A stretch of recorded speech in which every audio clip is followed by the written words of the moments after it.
National games में fixing का साया। 3 लाख में बिक रहा गोल्ड तो 2 लाख में रजत पदक।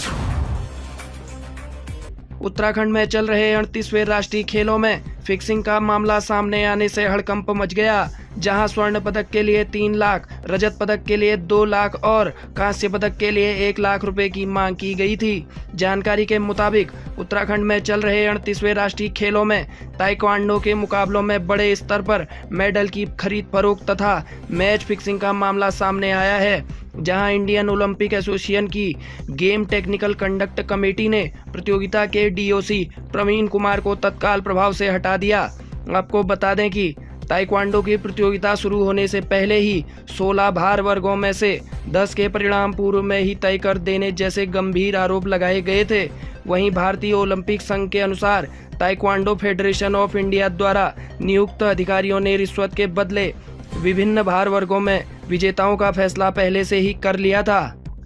आगे की जांच में सामने आया कि टी प्रवीण कुमार ने राज्य संघों के पदाधिकारियों और कार्यकारी सदस्यों के साथ साथ उपकरण विक्रेता को भी चयन ट्रायल के लिए खेल विशिष्ट स्वयंसेवकों के रूप में नियुक्त किया था। वहीं प्रवीण कुमार को हटाए जाने के बाद अब एस दिनेश कुमार को प्रतियोगिता का नया डायरेक्टर बनाया गया है। बहुत ही शर्मनाक है। समझ में नहीं आ रहा है कि उत्तराखंड वासियों ने आखिर ऐसा क्या किया है। वो ऐसा डिज़र्व तो करते नहीं है जो उनको परोसा जा रहा है। आपकी अनभिज्ञता की वजह से, आपके विभागों में व्याप्त भ्रष्टाचार की वजह से आखिर किरकिरी उत्तराखंड क्यों झेले। उत्तराखंड को पहली बार राष्ट्रीय खेलों की मेज़बानी मिली, बढ़ चढ़कर ये इसके इंतज़ामात होने चाहिए थे। ये एक सुनहरा मौका था हमारे पास राष्ट्रीय फलक पर छा जाने का। ये एक सुनहरा मौका था उत्तराखंड की एज अ ब्रांडिंग करने का, लेकिन सारा कुछ जो विभाग है उसकी सुस्त रवैये ने, उदासीनता ने सारा पानी फेर दिया। वहीं दूसरी ओर अब इतना बड़ा आरोप कि ताइक्वांडो के मैच में मैच फिक्सिंग हुई है, gold medal, silver medal, copper medal, ये सारे के सारे जो हैं, ब्रॉन्ज मेडल, ये सारे जो हैं बिके हैं लिटरली। तो और हटा दिया गया पदाधिकारियों को भ्रष्टाचार के चलते और इस तरह की मैच फिक्सिंग के चलते। अब क्या इसको भी डिनाई करेंगी रेखा आर्या?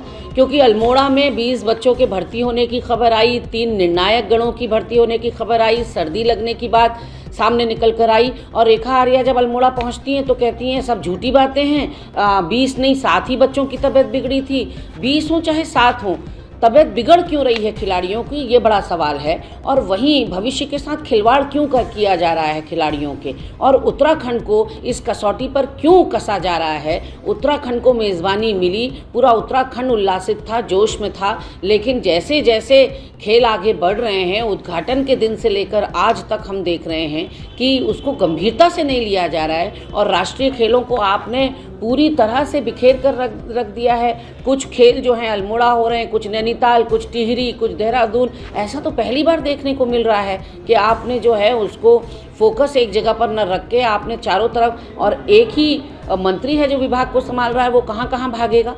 तो कहीं ना कहीं जो रवैया है सरकार का, और मुख्यमंत्री जी को देखकर मैं हैरान हूँ कि दूसरे प्रदेशों में प्रचार करने से उनको फुर्सत नहीं। यहाँ 2 नेताओं के बीच में गैंग वॉर की स्थिति है। यहाँ राष्ट्रीय खेलों की वजह से इतनी किरकिरी प्रदेश की हो रही है। यहाँ उत्तरकाशी में भूकंप के झटके पर झटके आ रहे हैं, दहशत में गाँववासी हैं, और ऐसे में आपका मन भी कैसे लग रहा है दूसरे प्रदेशों में, क्योंकि एक महत्वपूर्ण जिम्मेदारी आपके कंधों पर है उत्तराखंड को संभालने की, और आप अनदेखी कर रहे हैं अपनी उस जिम्मेदारी की।